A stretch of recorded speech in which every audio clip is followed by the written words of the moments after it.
बूढ़े बाबा के कमरे में गई। अनिका ने देखा राजलक्ष्मी ने बूढ़े बाबा को मजबूती से एक कंधे से पकड़ रखा था और बूढ़े बाबा अपनी दोनों टांगें बिस्तर पर रखकर हैरानी से यहाँ वहाँ देख रहे थे।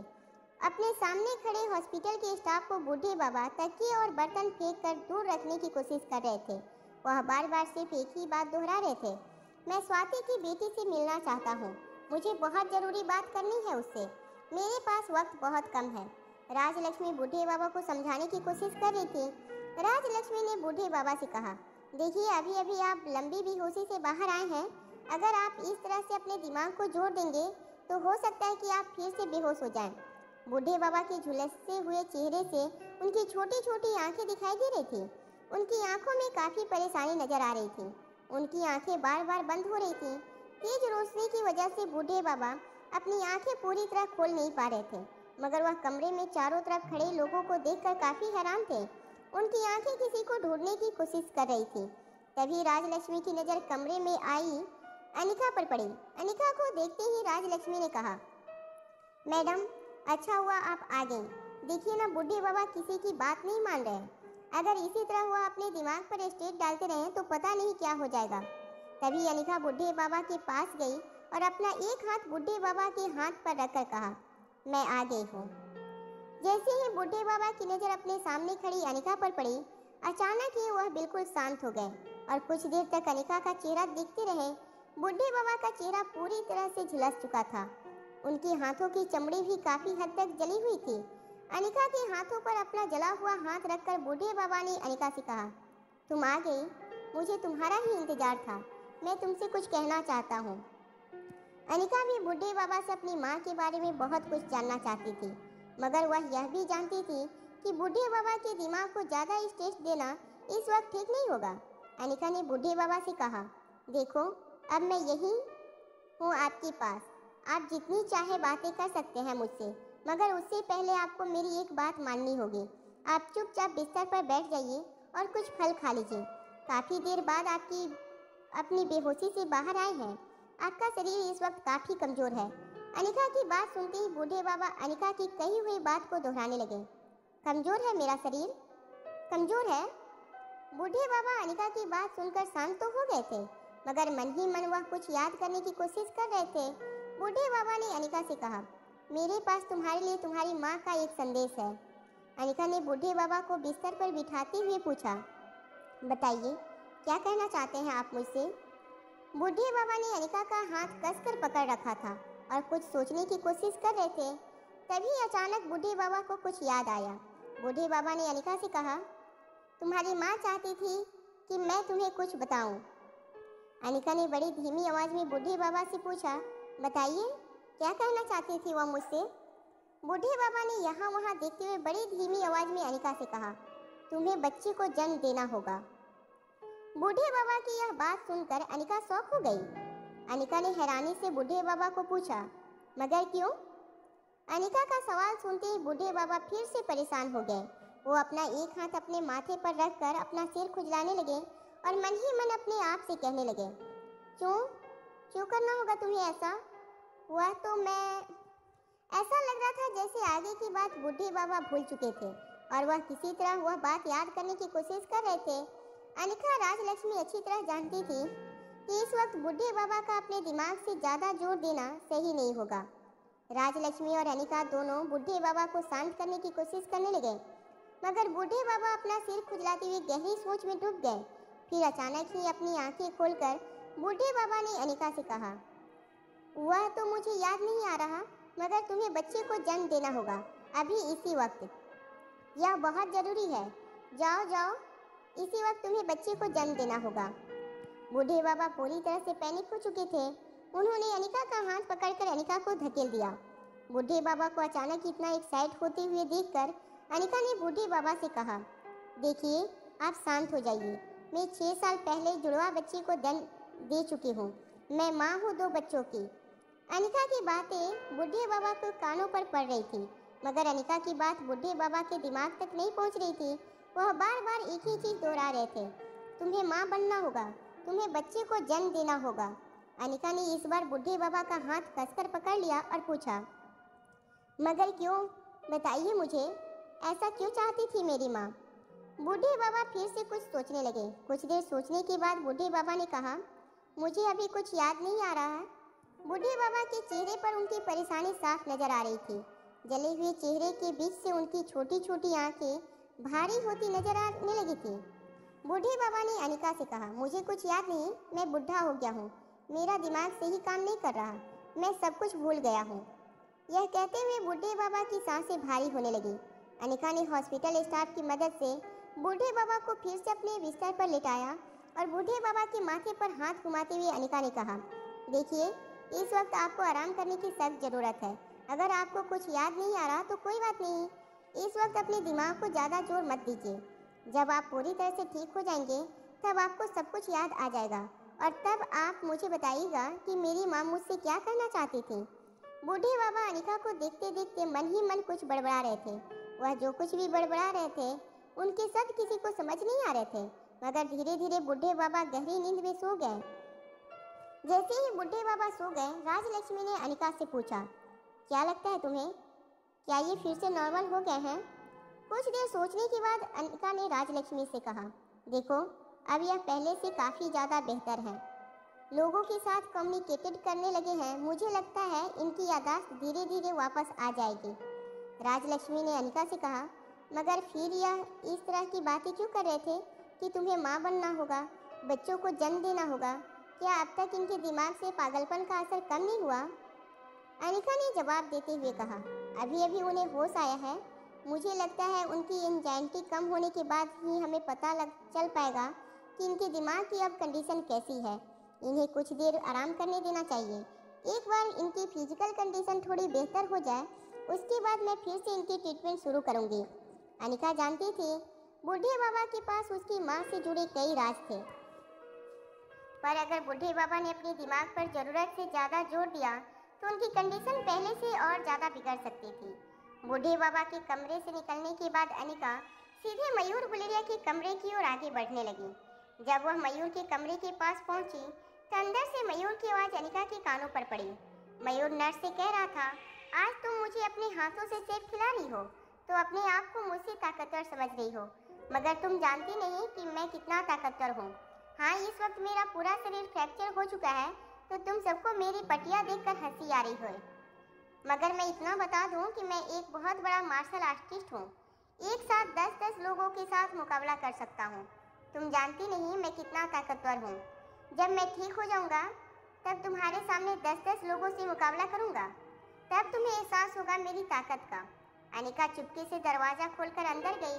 अनिका चुपचाप एक कोने में खड़े होकर नर्स और मयूर की बातें सुनने लगी। नर्स ने जब सेब का एक टुकड़ा मयूर के मुंह में रखते हुए कहा, मगर इस वक्त आपको हमारी बात सुननी होगी, वक्त पर खाना खाना पड़ेगा, दवाइयाँ लेनी पड़ेगी। अगर ऐसा नहीं किया तो आपने अभी अभी यह सब जो कहा वह कभी सच नहीं होगा। नर्स की बात पर मयूर ने अपनी आंखें बड़ी करते हुए कहा, तुम मुझ पर इस तरह हुक्म नहीं चला सकती। तुम जानती नहीं मैं कौन हूँ, और यह मत समझना कि मैं जिंदगी भर इसी तरह बिस्तर पर लेटा रहूँगा। तुम मेरी बहन को नहीं जानती। मयूर की बात बीच में काटते हुए नर्स ने एक और सेब का टुकड़ा उसके मुंह में रखा और कहा, मैं जानती हूँ कि आपकी बहन डॉक्टर अमृता अनिका है और वह चाहे तो कुछ भी कर सकती है। सेब का टुकड़ा चबाते हुए मयूर ने कहा, अरे सिर्फ इतना ही नहीं, मेरी बहन मार्शल आर्ट की बहुत बड़ी। आगे कहने से पहले मयूर रुक गया और अचानक ही टॉपिक बदलते हुए नर्स से कहने लगा, छोड़ो, अब तुमसे ये सारी बातें क्यों कहूँ। तुम क्या करोगी यह जानकर कि मेरी बहन कितनी पावरफुल है, मगर इतना जरूर सुन लेना कि मेरी बहन इतनी पावरफुल जरूर है कि मुझे फिर से अपने पैरों पर खड़ा कर देगी, चाहे जो भी हो जाए। मैं फिर से चैंपियनशिप में उतरूंगा और रेसलिंग चैंपियन बनकर दिखाऊंगा। अनिका ने जब मयूर की बात सुनी तो अचानक ही अनिका को ऐसे लगने लगा जैसे किसी ने उसके कंधे पर हजारों टन का बोझ रख दिया था। मयूर को विश्वास था कि उसकी बहन अनिका उसे फिर से अपने पैरों पर खड़ा कर देगी। मयूर के इस विश्वास का अनिका पूरी तरह उतर पाएगी या नहीं,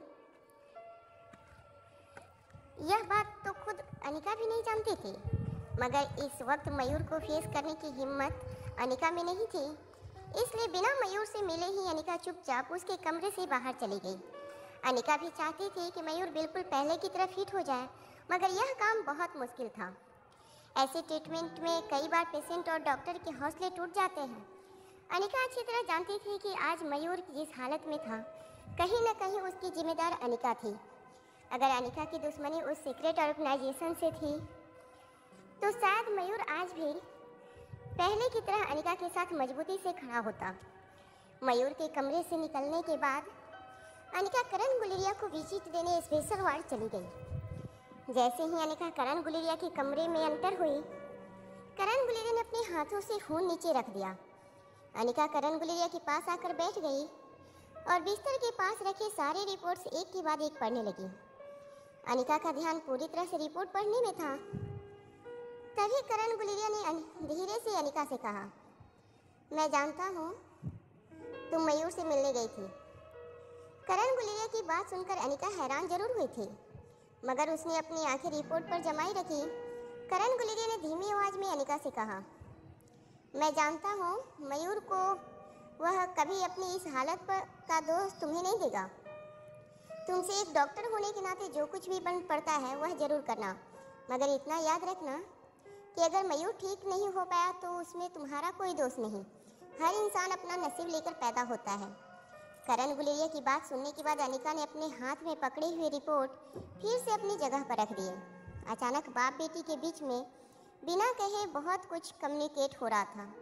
कमरे में बिल्कुल शांति थी, मगर दोनों के दिल में बहुत बड़ा इमोशनल टर्बुलेंस चल रहा था। अचानक ही करण गुलेरिया ने चुप्पी तोड़ती हुई अनिका से कहा, वैसे मुझे लगता है कि मैं अब पहले से काफ़ी ज़्यादा बेहतर हूँ। कुछ ही दिनों में मुझे डिस्चार्ज मिल जाएगा। अनिका ने अपनी नज़र झुकाए रखी। कुछ देर और खामोश रहने के बाद अनिका अचानक ही अपनी जगह से खड़ी हुई करण गुलेरिया से कहा, आपकी रिपोर्ट पहले से काफ़ी ज़्यादा बेहतर है। मुझे लगता है मुझे चलना चाहिए। जैसे ही अनिका ने जाने की बात कही, करण गुलेरिया ने उसे रोकते हुए कहा, इतनी जल्दी जा रही हो बेटा? अनिका ने बिना मुड़े करण गुलेरिया से कहा, मुझे एक ज़रूरी काम याद आ गया है, मुझे जाना होगा। यह कहने के बाद अनिका करण गुलेरिया के वार्ड से बाहर निकल गई। अपनी कार में बैठने के बाद अनिका ने अपने फ़ोन से फिर से उस अननोन नंबर पर एक मैसेज टाइप करते हुए पूछा, क्या तुम जानते हो मेरा माँ बनना क्यों ज़रूरी था? अनिका बेसब्री से मैसेज के रिप्लाई का इंतजार करने लगी। कुछ देर बाद अनिका की फ़ोन स्क्रीन पर उस अननोन नंबर से जवाब आया। उस आदमी ने अनिका को मैसेज करके बताया, अगर तुमने बच्चे को जन्म नहीं दिया होता तो तुम्हारी मौत हो जाएगी। यह जवाब पढ़कर अनिका शॉक हो गई। अनिका समझ नहीं पा रही थी कि वह आदमी मजाक कर रहा था या उसकी बातों में कोई सच्चाई थी, वरना यह कैसे हो सकता था कि अगर वह माँ नहीं बनी तो उसकी मौत हो जाएगी। दोनों बातों के बीच का कनेक्शन नहीं पा रही थी। अनिका ने फिर से मैसेज करते हुए उस आदमी से पूछा, मगर ऐसा क्यों? कुछ देर बाद जब अनिका ने देखा कि उस आदमी ने कोई रिप्लाई नहीं दिया था, तब अनिका ने वाट वाला इमोजी भेजा। कुछ वक्त जब अनिका ने देखा कि उस आदमी ने रिप्लाई करना बंद कर दिया, तब अनिका ने उस नंबर पर कॉल लगाने की कोशिश की, मगर उस नंबर पर कॉल नहीं लग पा रहा था। नंबर लगाने पर बार बार एक ही रिकॉर्डिंग बज रही थी, the number you have dialled is not available. कुछ देर बाद उस नंबर से फिर एक मैसेज आया जिसमें लिखा था, अब एक छोटे बच्चे की तरह मुझे परेशान करना बंद करो। अगर तुम अपनी ज़िंदगी से जुड़ा इतना बड़ा राज जानना चाहती हो तो तुम्हें मेरे ऑर्गेनाइजेशन के लिए काम करना होगा। उस आदमी के मैसेज पर अनिका ने रिप्लाई दिया, यह कभी नहीं हो सकता। अनिका के जवाब पर कुछ ही देर में फिर से रिप्लाई आया, तो फिर भूल जाओ कि मैं तुम्हें आगे कुछ भी बताऊंगा। यह रिप्लाई मिलती ही मैसेज से अनिका ने इरिटेट होकर अपना फ़ोन कार के पैसेंजर सीट पर फेंक दिया। कुछ देर तक अनिका कार में बैठी सोचती रही कि आखिर अनिका की ज़िंदगी और माँ बनने के बीच में क्या कनेक्शन हो सकता था। कुछ देर सोचने के बाद जब अनिका को कोई लॉजिकल रीजन नहीं सूझा, तब अनिका ने कार स्पेशल डिपार्टमेंट की ओर मोड़ ली। जब अनिका स्पेशल डिपार्टमेंट की हेड ऑफिस पहुंची, तब उसने देखा इंटेरोगेशन रूम में व्योमा कमरे के एक कोने में बेंच पर बैठी हुई थी। व्योमा के बाल बिखरे हुए थे, उसके चेहरे पर मेकअप पूरी तरह बिगड़ चुका था, मगर उसकी आंखों में कॉन्फिडेंस नजर आ रहा था। एक ऐसा कॉन्फिडेंस जिसे देखकर यह एहसास हो कि व्योमा ने अभी अभी कोई बहुत बड़ा काम पूरा किया था। इंस्पेक्टर अब्बास और भूमिका ने अनिका को यह बताया कि उन्होंने काफ़ी देर तक व्योमा की इंटेरोगेशन की तरह, मगर वह अब तक व्योमा से कोई इम्पोर्टेंट इन्फॉर्मेशन निकलवा नहीं पाए हैं। इंस्पेक्टर अब्बास और भूमिका की बात सुनने के बाद अनिका धीरे से जाकर व्योमा के सामने बैठ गई। व्योमा की शारीरिक हालत काफी बिगड़ी हुई थी, मगर व्योमा की आंखों में से लग रहा था कि व्योमा मेंटली काफी शांत और रिलैक्स थी। व्योमा का इस तरह का कॉन्फिडेंस देखकर अनिका ने कहा, क्या लगता है तुम्हें यहाँ से छुड़ा कर ले जाएंगे? हर जेल की दीवार कच्ची नहीं होती। इस गलतफहमी में मत रहना कि वापस यहाँ से भागने में कामयाब हो जाओगी। अनिका की इस बात पर व्योमा के चेहरे पर मुस्कुराहट आ गई। अनिका ने भी मुस्कुराते हुए कहा, वैसे तुम्हारी कंप्यूटर स्किल काफी डेवलप हो गई है। अब व्योमा ने अपनी पीठ सीधी करते हुए कहा, आखिर तुम्हें यह बात तो माननी पड़ी। आगे आगे देखते जाओ मेरी ताकत क्या रंग लाती है। अभी तो मैंने सिर्फ एक कंपनी के सिस्टम को अपने कब्जे में किया है। धीरे धीरे मेरी ताकत इतनी बढ़ जाएगी कि इस दुनिया की सबसे बड़ी इंटेलिजेंस एजेंसी भी मुझे रोक नहीं पाएगी। मैं जब चाहूँ जिसे चाहूँ अपने कंट्रोल में ले लूँगी। यह पूरी दुनिया इंटरनेट के सहारे पर चलती है। जरा सोचो, अगर वही इंटरनेट मेरी उंगलियों के इशारे पर काम करने लगे तो क्या होगा? व्योमा की बातों में ओवर कॉन्फिडेंस जरूर था, मगर उसकी बात को पूरी तरह इग्नोर नहीं किया जा सकता था। अनिका भी यह सोचकर हैरान हो रही थी कि रातों रात व्योमा के दिमाग में इतनी ताकत कैसे आ गई थी, मगर किसी तरह अनिका व्योमा का कॉन्फिडेंस तोड़ना चाहती थी। अनिका ने व्योमा से कहा, इसमें तुम्हारे दिमाग का कोई कमाल नहीं है। तुम पहले भी गुलिया कंपनी के आईटी डिपार्टमेंट में काम कर चुकी हो। उनके ज़्यादातर पासवर्ड तुम जानती थी। और सबसे बड़ी बात, नताशा की माँ संध्या के कहने पर मैंने नताशा की कजिन को गुलिया ग्रुप ऑफ कंपनी में नौकरी दिलवाई थी, जिसके जरिए तुमने कंपनी के कई सीक्रेट डॉक्यूमेंट्स ट्रांसफर करवाए थे। अब इस तरह की चोरियां करके तो कोई भी हैकिंग कर सकता है। शायद तुम नहीं जानती कि तुम्हारी हैकिंग को जिसने फेल किया वह मैं थी। मैच कुछ ही घंटों में मैंने वह सब कुछ सीख लिया जो सीखने के लिए तुम्हें सालों लग गए। अनिका यह सब कुछ व्योमा से इसलिए कह रही थी ताकि वह उसे प्रोवोक कर सके और व्योमा अपने आप पर कोई इम्पोर्टेंट इन्फॉर्मेशन उगलवाने लगे। अनिका की इन बातों पर व्योमा को गुस्सा आ रहा था, मगर कुछ ही सेकंड के बाद अपने इमोशंस पर कंट्रोल करते हुए व्योमा ने कहा, तुम चाहे जितना भी प्रोवोक करने की कोशिश करो मुझे, मगर बहुत जल्द पछताओगी। 15 दिन के अंदर तुम्हें एहसास हो जाएगा कि मैं कितनी ताकतवर हो चुकी हूँ। मेरे दिमाग पहले से बहुत ज़्यादा तेज और ताकतवर हो चुका है। मेरे दिमाग की ताकत मैं खुद महसूस कर सकती हूँ। बड़ी बड़ी मैथमेटिकल कैलकुलेशंस जिन्हें कैलकुलेटर के सहारे पूरा किया करती थी, अब कुछ ही सेकेंड में उन्हें मैं अपने दिमाग में ही कैलकुलेट कर सकती हूँ। अपने इमोशंस पर कंट्रोल पाने के लिए पहले मुझे घंटों लग जाते थे। अब कुछ ही सेकेंड में मेरा दिमाग मेरे शरीर और मेरे इमोशंस को अपने कंट्रोल में कर सकता है। दिमाग की ताकत इस दुनिया की किसी भी ताकत से बहुत बड़ी होती है। यह बात मुझे रियलाइज हो चुकी है और बहुत जल्द तुम लोगों को भी मेरी ताकत का अंदाजा हो जाएगा। व्योमा की बातें काफी डरावनी और बेतुकी थी, मगर अनिका इन्हें लाइटली नहीं लेना चाहती थी। अनिका ने अपने पैर पर पैर चढ़ाते हुए अपनी नजरें झुकाकर व्योमा से कहा, जब नताशा जेल में बेहोश हुई और उसे वो लोग हॉस्पिटल भेज रहे थे, तभी उसकी एम्बुलेंस में तुम नताशा के स्ट्रक्चर के नीचे छिप गई और इसी तरह तुम जेल से बाहर निकली है ना? अनिका को यह सारी बातें कैसे पता थी, यह देखकर व्योमा हैरान रह गई। अनिका ने अपनी बात आगे बढ़ाते हुए कहा, तुम्हें क्या लगता है कि एक बार उन लोगों ने तुम्हें उस जेल से छुड़वा लिया तो वापस भी वह लोग कामयाब होंगे? यह स्पेशल डिपार्टमेंट का सेल है। आम लोगों के मुकाबले यहाँ की सिक्योरिटी कई गुना ज़्यादा स्ट्रिक्ट है। इंसान तो छोड़ो, बिना इजाज़त यहाँ एक परिंदा भी पर नहीं मार सकता। वह लोग तुम्हें यहाँ से नहीं छुड़ा पाएंगे। अनिका की इस बात को सुनने के बाद व्योमा ने भी अपनी नजरें झुका ली और धीमी आवाज में कहा, वह लोग मुझे छुड़ाने के लिए कुछ भी कर सकते हैं। वो लोग मेरी कीमत अच्छी तरह जानते हैं। मैं इस दुनिया की सबसे इंटेलिजेंट हैकर बनने वाली हूँ।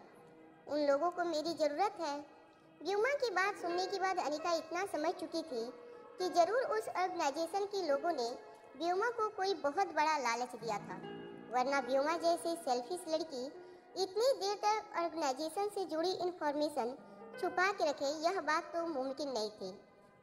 अनिका ने फिर से टॉपिक बदलते हुए व्योमा से पूछा, मगर इतना याद रखना कि तुम्हें ना ही अपने फ़ोन को इस्तेमाल करने दिया जाएगा और ना ही तुम्हें कोई कंप्यूटर मिलेगा। फिर तुम्हारी ताकत आजमाने का तुम्हें मौका कैसे मिलेगा? अनिका की इस बात पर व्योमा ने अपना सिर झुका लिया और धीमी आवाज में कहा, तुम चाहो तो मुझे टॉर्चर कर सकती हो, मारपीट का सहारा ले सकती हो, लेकिन मैं तुम्हें कुछ नहीं बताऊंगी। इस तरह की बातें करके तुम मुझे डिमोरलाइज नहीं कर सकती। मैंने तुमसे कहा ना, मेरा दिमाग पहले से बहुत ज़्यादा ताकतवर हो चुका है। मेरा दिमाग मेरे इमोशंस पर कंट्रोल करना जानता है। अनिका समझ चुकी थी कि अब आगे व्योमा आसानी से कुछ बताने वाली नहीं थी, इसलिए अनिका इंटेरोगेशन रूम से बाहर निकल गई। हर एक कांच की दीवार से इंस्पेक्टर अब्बास अंदर अनिका और व्योमा को बातें करते भी देख और सुन रहे थे। हालांकि अंदर से इंस्पेक्टर अब्बास दिखाई नहीं दे रहे थे। अनिका के बाहर आते ही इंस्पेक्टर अब्बास ने कहा कि इस वक्त हर व्योमा पर टॉर्चर का इस्तेमाल भी नहीं कर सकते, क्योंकि अभी उसके ब्लड सैंपल का टेस्ट करना बाकी है। इंस्पेक्टर अब्बास की बात सुनते ही अनिका ने हैरानी से इंस्पेक्टर अब्बास की ओर देखा और कहा, इसका क्या मतलब है?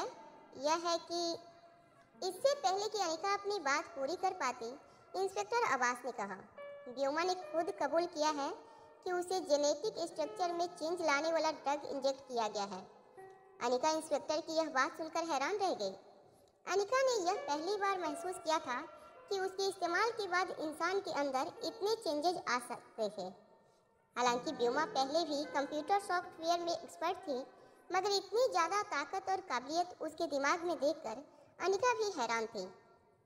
अनिका ने व्योमा से यह तो कह दिया था कि उसके नताशा के भाई की मदद से सारी हैकिंग की थी, मगर वह जानती थी कि इतनी सोफिस्टिकेटेड और प्रोफेशनल टीम द्वारा बनाई गई इंटरनेट सिक्योरिटी सिस्टम को हैक करना काफ़ी मुश्किल काम था। इंस्पेक्टर अब्बास ने अनिका से कहा, यह ड्रग वाकई काफ़ी खतरनाक है। अगर यह ड्रग किसी गलत इंसान के हाथ में पड़ जाए तो इस दुनिया को बर्बाद कर सकता है। अनिका खुद भी ड्रग की ताकत पहले देख चुकी थी। कुछ ही दिनों में विक्रम के अंदर 10 भालू की ताकत आते हुए अनिका ने खुद अपनी आंखों से देखा था। तभी अचानक अनिका के दिमाग में एक ख्याल आया कि अगर यह ड्रग सचमुच इतना पावरफुल था तो क्या यह ड्रग मयूर बुलिया को फिर से अपने पैरों पर खड़ा कर सकता था। यह ख्याल अनिका के दिमाग में आते ही अनिका कुछ परेशान नजर आने लगी। जब इंस्पेक्टर अब्बास ने अनिका के चेहरे पर परेशानी देखी तो उन्हें लगा कि जरूर अनिका इस केस के लिए परेशान हो रही है। इसलिए इंस्पेक्टर अब्बास ने कहा, तुम चाहो तो लेबोरेटरी में जाकर एक बार प्रोसीडिंग्स पर नज़र डाल सकती हो।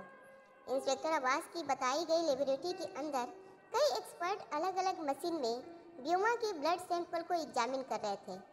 हर तरह के स्ट्रक्चर फॉर स्ट्रक्चरल मॉडिफिकेशन को एग्जामिन किया जा रहा था।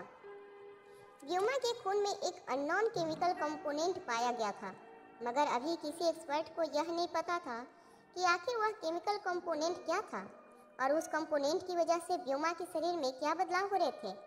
हर एक एक्सपर्ट ने अब तक की अपनी रीडिंग अपने ठीक बगल में रखे कंप्यूटर में फीड की थी। अनिका अलग अलग एक्सपर्ट के पास जाकर उनके मॉनिटर में व्योमा के खून की टेस्टिंग की रीडिंग पढ़ रही थी। अनिका धीरे धीरे यह देखकर हैरान हो रही थी कि हर रीडिंग में अलग अलग नतीजे सामने आ रहे थे। रीडिंग कंटेंट नहीं थी। हाँ, अलग अलग एक्सपर्ट अलग अलग रीडिंग दिए, यह बात काफ़ी कॉमन थी, मगर अलग अलग एक्सपर्ट की रीडिंग में इतना फर्क अनिका ने आज से पहले कभी नहीं देखा था। एक्सपर्ट अपनी बारीकी से हर एस्पेक्ट को ध्यान में रखते हुए एग्जामिनेशन कर रहे थे, मगर उन्हें एक दूसरे की रीडिंग के बारे में कुछ नहीं पता था। अनिका ने सारे एक्सपर्ट के मॉनिटर पर अपनी रीडिंग पढ़ी थी। अनिका ने खुद एक डॉक्टर होने के नाते कभी किसी भी पेशेंट की रीडिंग में इतना फर्क नहीं देखा था। इसका मतलब साफ था कि व्योमा के खून में भी कंटेंटली बदलाव हो रहा था। खून के लिए गए सैंपल के अंदर इतने सारे वेरिएबल रिजल्ट आना काफ़ी हैरान की बात थी। अनिका यह सब कुछ सोचकर काफ़ी परेशान हो गई थी। तभी लेबोरेटरी के बाहर से अचानक ही लोगों के चीखने और दौड़ने की आवाज़ सुनाई देने लगी। अनिका तुरंत लेबोरेटरी से बाहर निकली।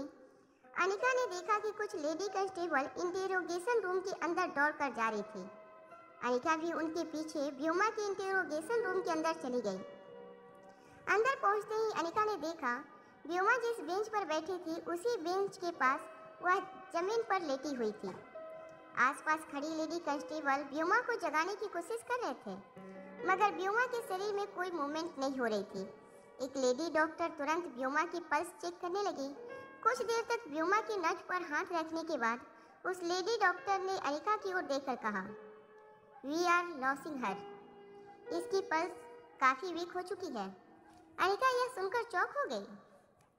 अनिका ने कुछ ही देर पहले व्योमा के साथ बात की थी, तब व्योमा की हेल्थ काफी नॉर्मल थी। फिर उसे अचानक ही क्या हो गया था, यह बात सबकी समझ के बाहर थी। उस लेडी डॉक्टर ने अपने असिस्टेंट से कहा, जल्दी करो, सीपीआर देने के लिए तैयार हो जाओ। डॉक्टर और उसकी असिस्टेंट व्योमा के शरीर में सीपीआर देने की तैयारियां करने लगे। अनिका काफी कंफ्यूज लग रही थी। वह मन ही मन कुछ सोचने लगी। जैसे ही डॉक्टर व्योमा को सीपीआर देने की कोशिश करने लगी, अनिका ने चिल्लाकर डॉक्टर से कहा, रुक जाओ, उसे सीपीआर ट्रीटमेंट मत देना। लेडी डॉक्टर और उसके पास खड़े सभी लोग अनिका की बात सुनकर अपनी अपनी जगह पर रुक गए। लेडी डॉक्टर व्योमा को सीपीआर देने की पूरी तैयारी कर चुकी थी, मगर अनिका को मना करते हुए देखकर वह हैरानी से अनिका की ओर देखने लगी और पूछने लगी, यह क्या कह रही हो आप? इसकी नब्ज बिल्कुल वीक पड़ चुकी है। अगर सीपीआर नहीं दिया गया तो बहुत जल्दी इनकी सांसें बंद हो जाएंगी।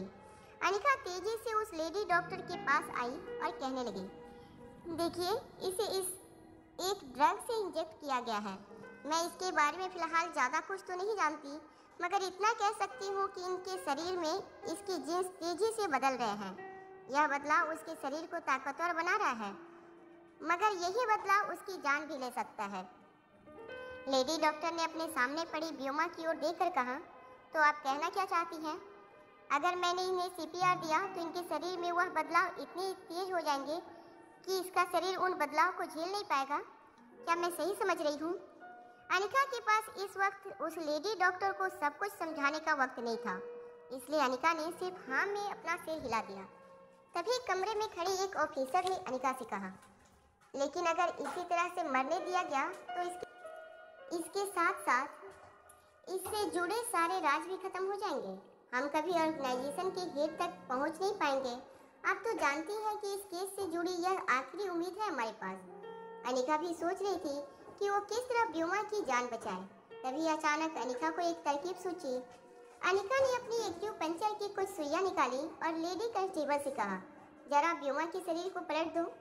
लेडी कांस्टेबल ने अनिका का ऑर्डर मिलते ही जमीन पर व्योमा को पलट दिया। अनिका व्योमा के पास बैठी और फिर बड़े ही ध्यान से व्योमा के गले के पिछले हिस्से में एक के बाद एक सुइया लगाने लगी। जैसे ही अनिका ने सुइया चुभाना शुरू किया, व्योमा के गले से खून बहने लगा। खून को देखकर व्योमा के बिल्कुल पास बैठी लेडी डॉक्टर भी हैरान हो गई। खून बिल्कुल पानी जितना पतला था। लेडी डॉक्टर समझ नहीं पा रही थी कि आखिर अनिका किस तरह की ट्रीटमेंट कर रही थी। लेडी डॉक्टर अनिका को कोई सवाल पूछती, इससे पहले ही जमीन पर पड़ी व्योमा अचानक ही खांसने लगी। खांसते खांसते व्योमा धीरे से जमीन पर ही बैठ गई और एक के बाद एक अपने गले से सुइया निकालते हुए व्योमा ने अनिका से कहा, यह क्या कर रही थी तुम मेरे साथ? अरे क्या हुआ था मुझे? मैं अचानक यह जमीन पर कैसे बैठ गई? व्योमा को अपनी हालत पर हैरान होते देखकर अनिका ने व्योमा को सहारा देते हुए जमीन से उठाया और फिर से बेंच पर बैठा दिया। व्योमा अपने गले से निकल रहे खून को अपने हाथों से मिटाने की कोशिश कर रही थी। अपने गले से निकल रहे खून को देखकर व्योमा को भी काफी अजीब लग रहा था। व्योमा के चेहरे की परेशानी देखकर अनिका ने व्योमा से कहा, देखो, उन लोगों ने तुम्हारे शरीर में जो ड्रग इंजेक्ट किया है उसी का असर है यह। यूँ समझ लो कि तुम्हारे खून के अंदर एक बैक्टीरिया इंजेक्ट किया गया था, जो खून में जाते ही रिप्रोडक्शन करने लगता है। लगातार रिप्रोडक्शन होने की वजह से हर गुजरते मिनट के साथ तुम्हारे शरीर के अंदर हजारों बैक्टीरिया रिप्रोड्यूस हो रहे हैं। उन हजारों में लाखों और लाखों से करोड़ों, जिसकी वजह से तुम्हारे शरीर के अंदर ताकतवर बदलाव तो जरूर हो रहे थे, मगर तुम्हारा शरीर धीरे धीरे उस ड्रग से बने बैक्टीरिया के हवाले हो रहा था। अनिका की बात सुनते ही व्योमा गहरी सोच में चली गई। वह धीरे धीरे अपने आप से बातें करने लगी। इसका मतलब उन लोगों ने मुझसे झूठ कहा, उन लोगों ने मुझे धोखा दिया। नहीं नहीं, ऐसा नहीं हो सकता। उन लोगों को मेरी ज़रूरत है। मुझसे ताकतवर हैकर उन्हें कभी नहीं मिल सकता। वह लोग मेरे साथ इतना बड़ा धोखा नहीं कर सकते। फिर अचानक व्योमा ने अनिका की ओर देखकर कहा, झूठ बोल रही हो तुम मुझे फंसाने की कोशिश कर रही हो। मैं अच्छी तरह जानती हूँ तुम्हें। तुम यह जताना चाहती हो कि मुझे मरने से सिर्फ तुम बचा सकती हो, ताकि मैं उन लोगों के बारे में सारी इन्फॉर्मेशन तुम्हें दे दूँ। मगर मैं इतनी आसानी से तुम्हारी बातों में नहीं आने वाली, तुम गलत हो। अनिका ने कसकर व्योमा का एक हाथ पकड़ लिया और कहा, मैं तुम्हें बचा सकती हूँ, मैं तुम्हारा इलाज कर सकती हूँ। अनिका की आंखों का कॉन्फिडेंस देखकर कुछ देर के लिए व्योमा भी सोच में पड़ गई। तभी अचानक व्योमा को सिर में दर्द महसूस होने लगा। उसे धीरे धीरे ऐसा लगने लगा जैसे उसके शरीर के अंदर कोई मकड़ी चल रही थी। धीरे धीरे उसके पूरे शरीर में जैसे चींटियों ने हमला कर दिया था। उसकी नसों में दर्द महसूस होने लगा था। ऐसा लग रहा था जैसे कुछ ही देर में व्योमा का पूरा शरीर जलने लगेगा। अनिका ने दर्द से तड़प रही व्योमा से कहा, तुम्हारे पास वक्त बहुत कम है, मैं तुम्हारा इलाज कर सकती हूँ। व्योमा अनिका को कुछ कहने की कोशिश करने लगी।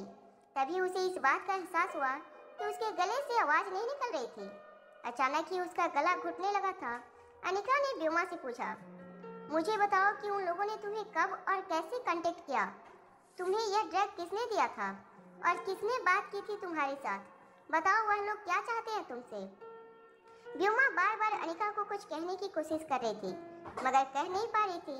व्योमा का चेहरा लाल होने लगा था। ऐसा लग रहा था जैसे वह सांस लेने की कोशिश कर रही थी, मगर उसके अंदर से किसी ने उसका गला घोट दिया था। वह सांस नहीं ले पा रही थी। अनिका ने अपने आसपास खड़े लोगों से कहा, जल्दी हमें इसे ट्रीट करना होगा। जैसे ही व्योमा को उठाने के लिए अनिका ने व्योमा को कंधे से पकड़ने की कोशिश की, व्योमा ने अनिका का हाथ हटाया।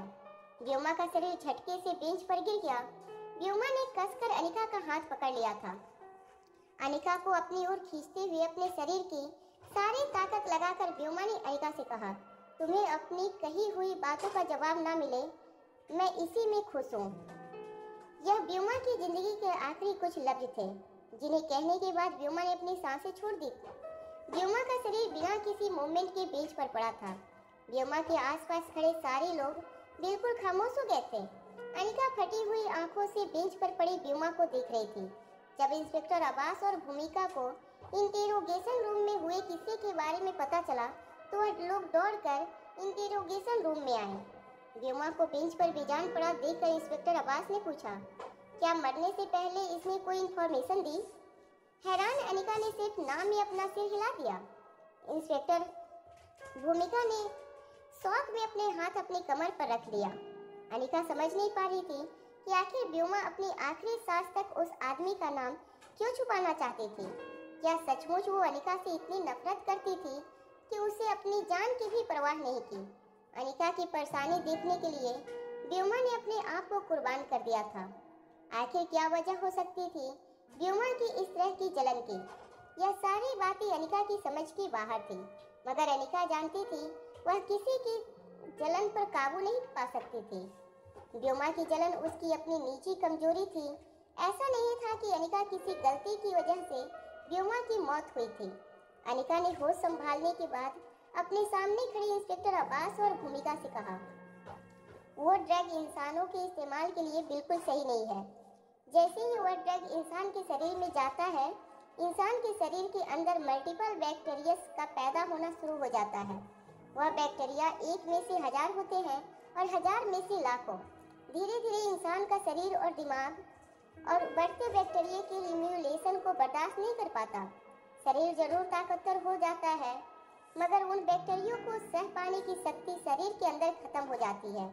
व्योमा के साथ भी वही हुआ। उसका दिमाग ताकतवर हो रहा था, मगर उसके दिमाग के अंदर बैक्टीरिया को संभाल पाने की शक्ति खत्म हो चुकी थी। उसके दिमाग ने अपने शरीर पे अपना कंट्रोल खो दिया और व्योमा की मौत हो गई। हमें किसी तरह इस ड्रग ऑर्गेनाइजेशन तक पहुंचकर इस ड्रग के इस्तेमाल को रोकना होगा। यह ड्रग इंसानों के लिए बेहद खतरनाक है। अपनी बात कहने के बाद अनिका को अपनी ही सोची हुई बात पर अफसोस होने लगा, मगर मयूर गुलिया को ठीक करने के लिए इस तरह के ड्रग का इस्तेमाल करना उसकी जान के लिए खतरनाक हो सकता था।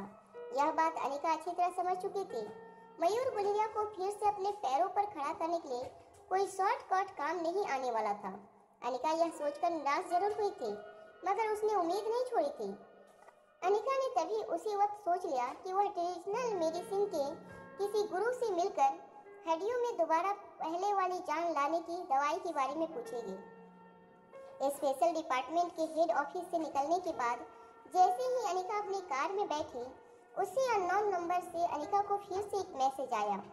इस बार उस सरफिरे पागल क्रिमिनल ने अनिका को लिखा था, कैसा लगा तुम्हें मेरा दूसरा तोहफा? चलो अब तो मुझे थैंक यू बोल दो। तुम्हारी जिंदगी से तुम्हारी सबसे बड़ी दुश्मन औरत को मैंने खत्म कर दिया। वैसे अब तक तुम्हें यह तो पता चल चुका होगा कि हमने जो ड्रग व्योमा को दिया था वह ड्रग अधूरा था, इसलिए मैंने ही व्योमा को तुम लोगों के हवाले किया था ताकि व्योमा तुम्हारे सामने दम तोड़े, तुम उसे मरता हुआ देख सको। आखिर अपने दुश्मन को अपनी आंखों के सामने मरता हुआ देखने का मजा ही कुछ और होता है। तुमने उस ड्रग की ताकत तो देख ली, अब तो तुम्हें विश्वास हुआ ना कि वह ड्रग तुम्हें कितना पावरफुल बना सकता है। उस खतरनाक क्रिमिनल की बातों को नजरअंदाज करते हुए अनिका ने रिप्लाई करते हुए लिखा, तुमने व्योमा को हमारे पास नहीं भेजा, हमने खुद उसे पकड़ा है। उस आदमी ने फिर से रिप्लाई करते हुए लिखा, बहुत भोली हो तुम, डॉक्टर तो बेशक बहुत अच्छी हो मगर अभी दुनियादारी में काफ़ी कच्ची हो, पकड़ने में और भेजने में फर्क नहीं समझ सकती। अगर अभी तुम्हें यकीन नहीं आता तो चलो मैं एक और तोहफा भिजवा देता हूँ, मगर इतना याद रखना कि हर बार तोहफे अच्छे लगे यह जरूरी नहीं है। अनिका समझ चुकी थी वह सरफिरा पागल अनिका को दबे शब्दों में धमकी दे रहा था। अनिका ने उसके मैसेज का कोई जवाब नहीं दिया, मगर अनिका अंदर ही अंदर यह सोच कर परेशान हो रही थी कि उस सरफिरे पागल का अगला निशाना कौन हो सकता था। अनिका जानती थी उसके कहने का मतलब यह था कि इस बार उसका टारगेट अनिका का कोई करीबी हो सकता है। तभी अचानक अनिका के फोन पर किशन मामा का फोन आया। किशन मामा ने काफी दिनों बाद अनिका को कॉल किया था। अनिका ने तुरंत किशन मामा का कॉल रिसीव किया। किशन मामा ने अनिका से कहा, अनिका बेटा तुम ठीक तो हो ना? किशन मामा की बात का जवाब देते हुए अनिका ने कहा, मैं बिल्कुल ठीक हूँ मामा, आप लोग कैसे हैं? किशन मामा ने जवाब देते हुए कहा, बेटा हम सब तो ठीक है, मगर डॉक्टर रीतू कल्याण शास्त्री के साथ मिलकर तुम्हारे खिलाफ बहुत गहरी साजिश करने वाली है। मैंने बस तुम्हें अलर्ट करने के लिए कॉल किया था। किशन मामा की बात पर हैरान होते हुए अनिका ने पूछा, इस वक्त आप कहाँ हैं मामा? किशन मामा ने जवाब देते हुए कहा, मैं एक मेडिकल कॉन्फ्रेंस में हूँ। यहाँ डॉक्टर रीतू ने मल्होत्रा फार्मेसी के खिलाफ लोगों को भड़काना शुरू कर दिया है। वह यह कह रही है अनिका जो डॉक्टर अमृता है वह खुद मल्होत्रा फार्मेसी के कनेक्टेड होने के बावजूद ट्रेडिशनल और आयुर्वेदिक दवाइयों की बुराई करती है। उसे आयुर्वेदिक और ट्रेडिशनल दवाइयों में कोई भरोसा नहीं है। अब आप ही लोग सोचिए, कंपनी के मालिक की भांजी अगर ऐसे विचार रखती हैं तो कंपनी किस तरह की दवाई बनाती होगी। अनिका जानती थी जब से अमृत टेबलेट मार्केट में लॉन्च हुई थी तब से कल्याण शास्त्री का दबदबा मार्केट में खत्म होने लगा था, और विक्की की मौत के बाद कल्याण शास्त्री न सिर्फ अनिका से बदला लेना चाहता था बल्कि मल्होत्रा फार्मेसी को भी किसी तरह बर्बाद करना चाहता था। अनिका ने किशन मामा से कहा, आप लोग फिक्र मत कीजिए, वह लोग चाह कर भी कुछ नहीं कर सकते, मगर इतना याद रखिएगा उन लोगों की किसी भी चाल में आप फंसना मत, बिल्कुल अलर्ट रहिएगा। अनिका का कॉल डिस्कनेक्ट करने के बाद किशन मामा ने अंजलि मामी से कहा, इस पूरी कॉन्फ्रेंस में ऐसा लग रहा है जैसे अनिका के ना होने के बावजूद हर जगह वही मौजूद है। अंजलि मामी ने जवाब देते हुए कहा, हमारी अनिका है ही ऐसी, जितने दोस्त बनाती है उतने ही दुश्मन भी अपने आप बन जाते हैं। तभी अचानक डॉक्टर रीतू किशन मामा के पास आकर बड़े ही प्यार से बोली, can I talk to you for a while mister Malhotra? Kishan मामा और अंजलि मामी हैरान होकर एक दूसरे को देखने लगे। डॉक्टर रीतू की हाइट लगभग 5 फुट 3 इंच थी। अपनी उम्र की बाकी लड़कियों के मुकाबले डॉक्टर रीतू थोड़ी ज्यादा वजनदार थी। चेहरे पर एक मोटा सा चश्मा था और डॉक्टर रीतू काफी शॉर्ट हेयर रखना पसंद करती थी। डॉक्टर रीतू बड़ी ही पोलाइटली किशन मामा के सामने आकर खड़ी हो गई और धीमी आवाज में कहने लगी, मिस्टर मल्होत्रा, मैं डॉक्टर रीतू। वैसे तो मैं मॉडर्न मेडिसिन की डिग्री हासिल कर चुकी हूँ, मगर मेरे मन में ट्रेडिशनल और आयुर्वेदिक दवाइयों के लिए काफ़ी इज्जत है। मैं काफ़ी स्टडी कर चुकी हूँ ट्रेडिशनल मेडिसिन के बारे में, और मेरा मानना है कि जाने वाले कुछ सालों में हमारे देश की ट्रेडिशनल और आयुर्वेदिक दवाइयाँ पूरे विश्व में फॉलो की जाएंगी। और जब बात ट्रेडिशनल मेडिसिन और आयुर्वेदिक मेडिसिन की आती है, तब शास्त्रीय फार्मेसी के साथ साथ मल्होत्रा फार्मेसी का नाम भी मार्केट में बड़ी इज्जत से लिया जाता है। किशन मामा डॉक्टर रितु की गोल गोल बातें समझ नहीं पा रहे थे, मगर डॉक्टर रितु की आंखों से किशन मामा और अंजलि मामी को यह पता लग चुका था कि जरूर डॉक्टर रितु किसी गहरी साजिश के कारण यहाँ थी। रितु ने अपनी बात आगे बढ़ाते हुए कहा, देखिए सर, ट्रेडिशनल और आयुर्वेदिक दवाइयों के इस्तेमाल के लिए हमें लोगों को प्रोत्साहन देना है। और आप ही सोचिए, अगर हम भी में से कोई एक इन दवाइयों पर विश्वास न करे और इनकी बुराई करता फिरे, तो लोगों की नज़रों में ट्रेडिशनल और आयुर्वेदिक दवाइयों के बारे में क्या इमेज बनेगी। हैरान किशन मामा ने डॉक्टर रितु से पूछा, मगर कौन बुराई कर रहा है आयुर्वेदिक और ट्रेडिशनल दवाइयों की हम में से? डॉक्टर रितु ने एक लंबी सांस छोड़ते हुए किशन मामा से कहा, आप ही की भांजी अनिका यानी कि डॉक्टर अमृता। हॉस्पिटल में मैंने एक पेशेंट को आयुर्वेदिक और ट्रेडिशनल दवाइयों के जरिए ठीक करने की कोशिश की, मगर आपकी भांजी ने ऐसा होने नहीं दिया और उल्टा मेरे ट्रीटमेंट को गलत प्रूफ करने में कामयाब हो गई। अब जरा सोचिए, ऐसी बातें मेडिकल इंडस्ट्री में कहाँ छुपी रहती हैं। धीरे धीरे यह बात आग की तरह फैल गई कि डॉक्टर अमृता, जो कि आपकी भांजी है, उसे ट्रेडिशनल और आयुर्वेदिक ट्रीटमेंट पर बिल्कुल भरोसा नहीं है।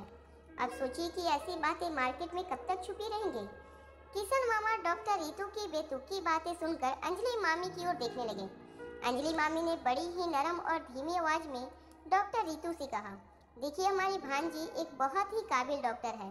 कब किस पेशेंट को क्या ट्रीटमेंट देनी चाहिए उसका उसे एहसास भी है और एक्सपीरियंस भी। हो सकता है अभी तुमने इतना एक्सपीरियंस ना हो, मगर इसी तरह अगर तुम दिल लगाकर उसके अंडर काम करती रही तो जरूर एक दिन तुम भी एक काबिल डॉक्टर बन जाओगी।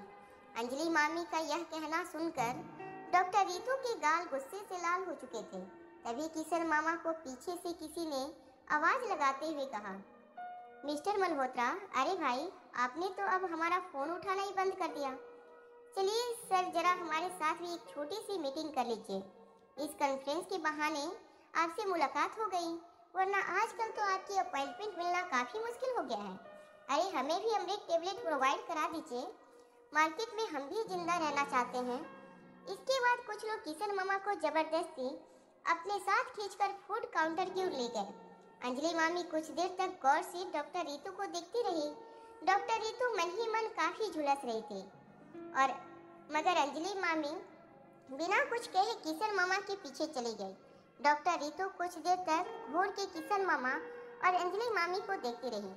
तभी पीछे से किसी ने डॉक्टर रितु को गहरी तेज आवाज में कहा, अभी काफी कच्ची हो इस खेल में।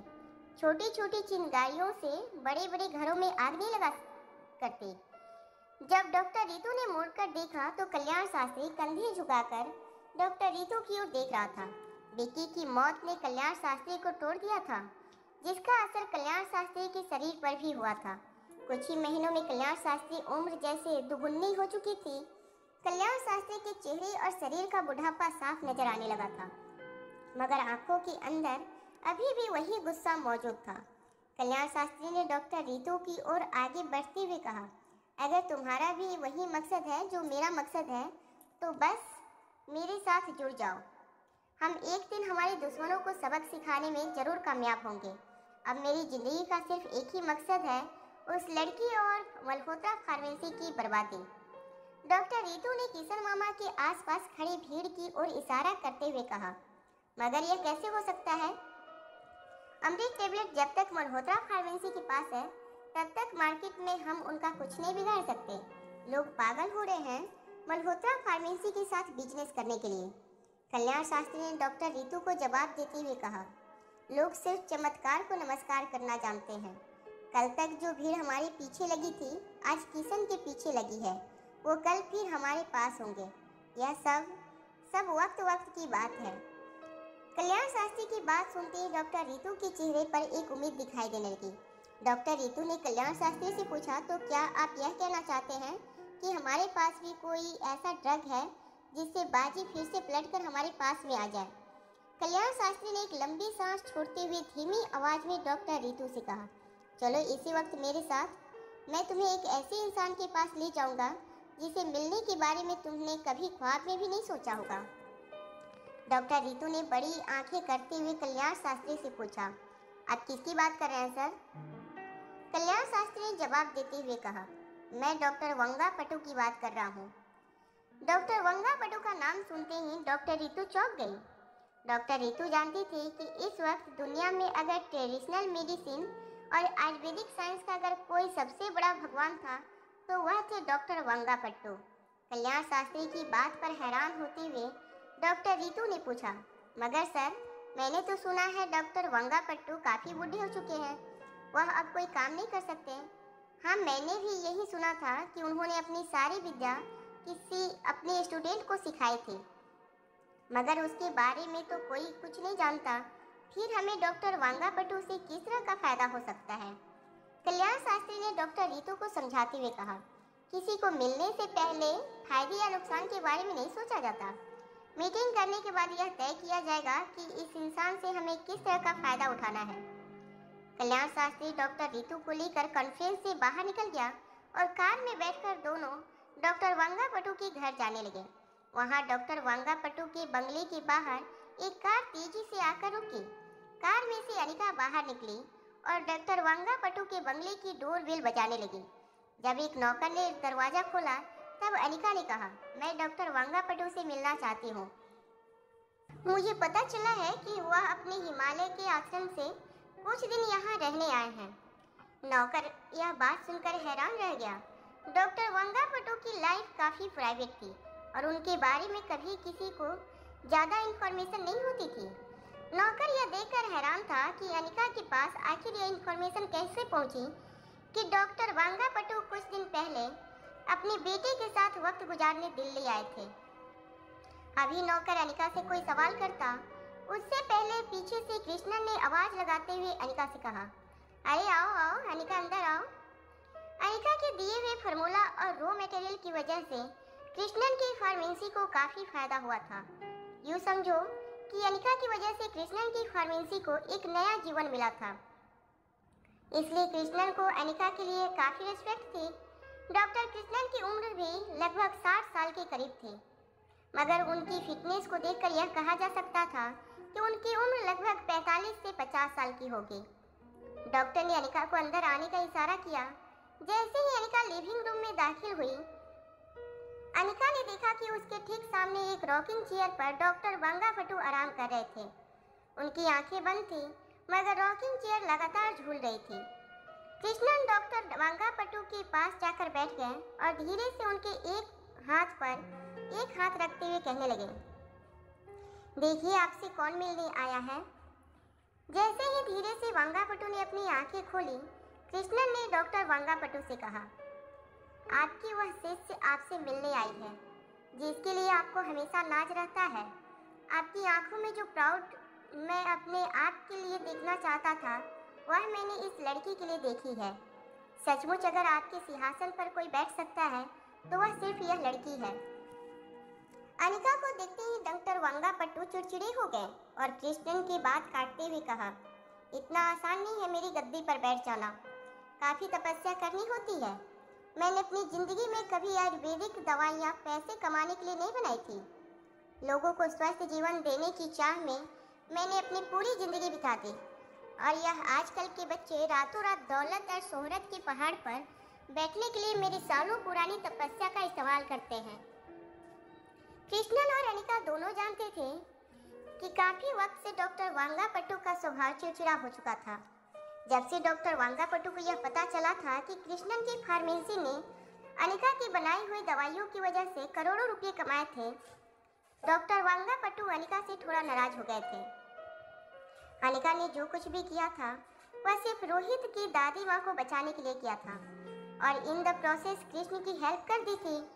अनिका ने कभी पैसों की उम्मीद नहीं की थी और ना ही उसे उस एक्सपेरिमेंट का कोई मॉनिटरी प्रॉफिट हुआ था, मगर अनिका वंगापट्टू को इस वक्त यह सब समझाना नहीं चाहती थी। कृष्णन ने अनिका को डॉक्टर वंगापट्टू के सामने बैठने का इशारा किया और फिर नौकर से कहा कि वह अनिका के लिए चाय लेकर आए। वंगापट्टू फिर से अपनी आंखें बंद करके अपनी रेसलिंग चेयर पर सिर रखकर लेट गए। कुछ सेकंड बाद धीमी आवाज में डॉक्टर वांगापट्टू ने अनिका से पूछा, क्यों आई हो यहाँ? अब क्या सीखने आई हो मुझसे? मैं तुम्हें बता दूं कि मैं अपनी सारी विद्या तुम्हें दे चुका हूँ और अभी अभी खुद की तारीफ तुम कृष्णन के मुंह से सुन चुकी हो। फिर अब इस बुढ़े आदमी के पास क्या लेने आई हो?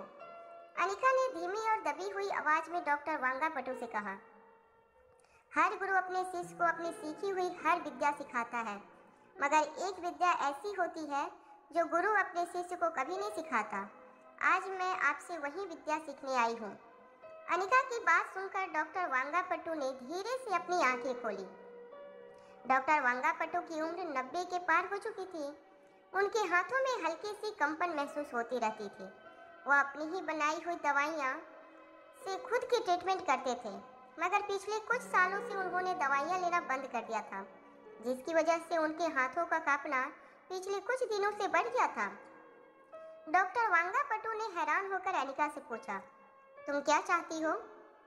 अनिका ने अपनी जगह से उठकर डॉक्टर वांगापट्टू से कहा, मैं वह दवाई बनाना चाहती हूँ जिससे इंसान की टूटी हुई हड्डियाँ फिर से पहले जैसी ताकतवर हो जाए। अनिका का सवाल सुनकर खुद डॉक्टर कृष्णन हैरान हो गए। डॉक्टर कृष्णन ने इस तरह की किसी भी ट्रीटमेंट या दवाई के बारे में कभी नहीं सुना था। अनिका का सवाल सुनने के बाद डॉक्टर कृष्णन डॉक्टर वांगापट्टू की ओर देखने लगे। डॉक्टर वांगापट्टू कुछ देर तक अनिका को देखते रहे और अपनी रेसलिंग चेयर को अपनी पीठ सीधी करते हुए बैठ गए। कुछ देर तक सोचने के बाद डॉक्टर वांगापट्टू ने अनिका की ओर देखकर कहा, यह विद्या तो खुद भी नहीं जानता। तुम जो सीखना चाहती हो उसे सीखने की मैंने कभी कोशिश भी नहीं की। डॉक्टर कृष्णन ने धीमी आवाज में अपने पिता डॉक्टर वांगापट्टू से पूछा, तो क्या ऐसी कोई औषधि है ही नहीं जिससे इंसान की हड्डियां पहले की तरह मजबूत और ताकतवर हो सके? डॉक्टर वांगापट्टू ने अपना सिर धीरे से रेसलिंग चेयर पर रख दिया और कहा, पिछले 600 सालों में से तो कोई ऐसी दवा नहीं बनी। हाँ, हमारे देश की पौराणिक किताबों में ऐसी दवाई का जिक्र जरूर है। लोगों ने बड़ी तपस्या की है इस दवाई को फिर से जीवित करने की, मगर किसी को कामयाबी नहीं मिली। अब तो बस किताबों में इस दवाई का जिक्र है। अनिका ने तेजी से अपने कदम आगे बढ़ाते हुए डॉक्टर वांगापट्टू से पूछा, क्या आप मुझे बता सकते हैं कि इस दवाई के बारे में किस किताब में जिक्र किया गया है? अनिका के सवाल पर डॉक्टर वांगापट्टू कुछ देर तक खामोशी से अनिका को देखते रहे। उनकी आंखों के गुस्से को देखकर ऐसा लग रहा था जैसे डॉक्टर वांगापट्टू अनिका के इस तरह के सवाल को लेकर नाराज हो गए थे। अनिका समझ नहीं पा रही थी कि आखिर उसने क्या गलत सवाल कर दिया था। वह सिर्फ यह जानना चाहती थी कि टूटी हुई हड्डियों को फिर से जोड़कर पहले की तरह ताकतवर बनाने के लिए क्या कोई दवा मिल सकती है, और अगर हाँ तो इस दवाई का जिक्र किस किताब में था? डॉक्टर वांगापट्टू ने कुछ देर तक धीमी मगर सख्त आवाज में अनिका से कहा, तुम बाज नहीं आओगी ना लड़की? जब मैंने कह दिया कि ऐसी दवाई अब तक मैं भी बनाने के बारे में सोच नहीं पाया, तब भी तुम जिद पर अड़ी हो। अनिका ने बड़ी ही पोलाइटली जवाब देते हुए कहा, बचपन में आप ही ने मुझे सिखाया था कि आयुर्वेद मेडिकल साइंस की दुनिया बहुत बड़े समंदर जैसी है। इसमें चाहे जितनी गहराई में उतरो, तुम हमेशा सतह पर ही रहोगे। डॉक्टर वांगापट्टू ने अपनी आवाज ऊंची करते हुए कहा, 90 साल की तपस्या के बाद भी मैं इस समंदर के सतह पर ही बैठा हूँ, मगर तुम फिर भी पीछे नहीं हट रही। अनिका अच्छी तरह जानती थी कि डॉक्टर वांगापट्टू अनिका की परीक्षा ले रहे थे। दरअसल कोई भी विद्या सिखाने से पहले डॉक्टर वांगापट्टू इसी तरह पहले अनिका को डिमोटिवेट किया करते थे। जब उन्हें पक्का यकीन हो जाता है कि अनिका के अंदर का मोटिवेशन किसी भी हालत में खत्म नहीं होने वाला था, तभी वह अनिका को अपनी विद्या सिखाते थे। डॉक्टर वांगापट्टू यह अच्छी तरह जानते थे कि अनिका चीजें सीखने में काफी तेज थी। जो विद्या वह कई सालों बाद सीख पाए थे, वह विद्या अनिका महज कुछ ही दिनों में सीख लिया करती थी, और इसीलिए डॉक्टर वांगापट्टू के लिए हमेशा से अनिका सबसे प्रिय शिष्य रही थी। डॉक्टर वांगापट्टू ने बहुत ही दिल से अनिका को सारी विद्या सिखाई थी, मगर सचमुच हड्डियां जोड़ने वाली दवाई बनाने के बारे में डॉक्टर वांगापट्टू ने कभी सोचा नहीं था। हाँ, उनके पास कुछ ऐसी पौराणिक किताबें थी जिनमें हड्डियों को फिर से जोड़ने वाले मलहम के बारे में लिखा था। मगर दिक्कत यह थी कि ऐसे मलहम को बनाने के लिए जो जड़ी बूटियां चाहिए थी वह लगभग पिछले कई सालों से दुनिया से लुप्त हो चुकी थी। डॉक्टर वांगापट्टू धीरे से अपनी रेसलिंग चेयर से उठे और वांगापट्टू जैसे ही अपनी जगह से खड़े हुए, कृष्णन ने उन्हें सहारा देने की कोशिश की, मगर डॉक्टर वांगापट्टू ने कृष्णन को इशारा करके दूर रहने के लिए कहा। डॉक्टर वांगापट्टू धीरे धीरे अपने बंगले में बनी लाइब्रेरी की ओर जाने लगे। अनिका और डॉक्टर कृष्णन भी चुपचाप उनके पीछे पीछे जाने लगे। वांगापट्टू की लाइब्रेरी काफी पुराने जमाने के फर्नीचर से बनी हुई थी। साग के लकड़ों की खुशबू पूरे लाइब्रेरी में फैली हुई थी। डॉक्टर वांगापट्टू धीरे धीरे अपने कमरे की एक एक लाइट स्विच ऑन करने लगे। कमरे को देखकर ऐसा लग रहा था जैसे इस लाइब्रेरी को काफी वक्त से इस्तेमाल नहीं किया गया था, मगर ढेर सारी अलमारियों में रखी हुई किताबें बिल्कुल ऑर्गेनाइज्ड तरीके से रखी हुई थी। डॉक्टर वांगापट्टू ने एक पुरानी अलमारी खोली और कुछ देर तक उस अलमारी में कुछ ढूंढते रहे। डॉक्टर वांगापट्टू ने कुछ देर बाद 2-3 पुरानी मोटी किताबें बाहर निकाली। किताबों का वजन बहुत ज्यादा था। जैसे ही डॉक्टर वांगापट्टू ने वो किताबें अलमारी से निकालकर अपने हाथ में पकड़ी, उनका पूरा शरीर झुकने लगा। कृष्णन ने तेजी से सारी किताबें अपने हाथ में उठा ली और लाइब्रेरी में रखे टेबल पर सारी किताबें रख दी। किताबों पर काफी धूल जमा थी। कृष्णन ने ये किताब खोलकर देखा। किताब में लिखा हुआ था। टाइटल पढ़ना शुरू किया। तभी डॉक्टर वांगापट्टू ने कृष्णन को ऐसा करने से रोकते हुए कहा, तुम बचपन से इस विद्या में काफी साधारण विद्यार्थी रहे हो, इसलिए मैंने कभी तुम्हें इन किताबों के बारे में बताया नहीं, क्योंकि मैं जानता हूँ इसमें लिखी विद्या को समझने के लिए तुम्हारी बुद्धि क्षमता काफी नहीं। डॉक्टर वांगापट्टू की कड़वी बातों से कृष्णन अच्छी तरह वाकिफ थे। बचपन से लेकर आज तक डॉक्टर वांगापट्टू ने अपने बेटे कृष्णन को एक लूजर समझा था। डॉक्टर वांगापट्टू चाहते थे कि जो विद्या वह जानते थे वह सारी विद्या वह अपने बेटे कृष्णन को सिखाएं, मगर कृष्णन का दिमाग शायद उतना तेज नहीं था।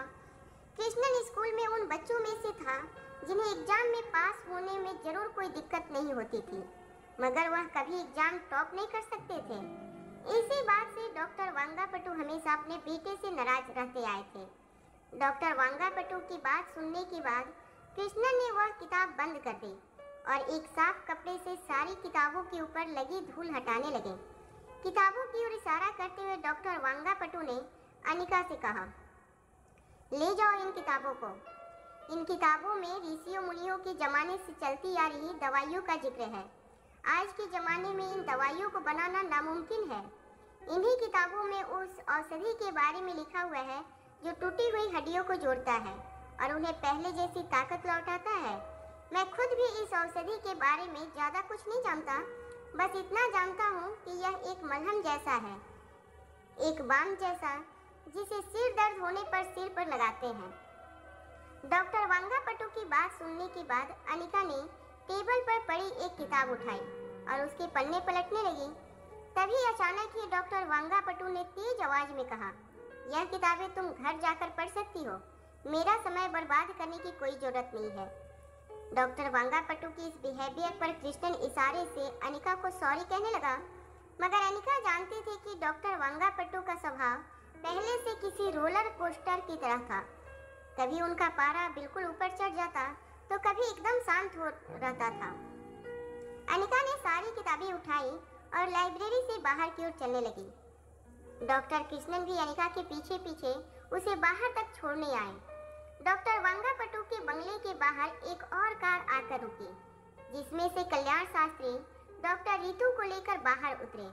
जैसे ही कल्याण शास्त्री बंगले के दरवाजे पर पहुंचे, एक नौकर ने उन्हें अंदर आने से पहले पूछा, आप किससे मिलना चाहते हैं साहब? कल्याण शास्त्री ने अपना गला खराशते हुए उस नौकर से कहा, मैं यहाँ डॉक्टर वांगापट्टू से मिलने आया हूँ। मेरा नाम कल्याण शास्त्री है, वह मुझे जानते हैं। इससे पहले कि कल्याण शास्त्री बंगले के अंदर कदम रखते, नौकर ने उन्हें रोकते हुए कहा, माफ कीजिएगा साहब, लेकिन इस वक्त बड़े साहब को कोई मिलने आया है, आपको इंतजार करना होगा। नौकर की बात सुनते ही कल्याण शास्त्री काफी हैरान हो गए।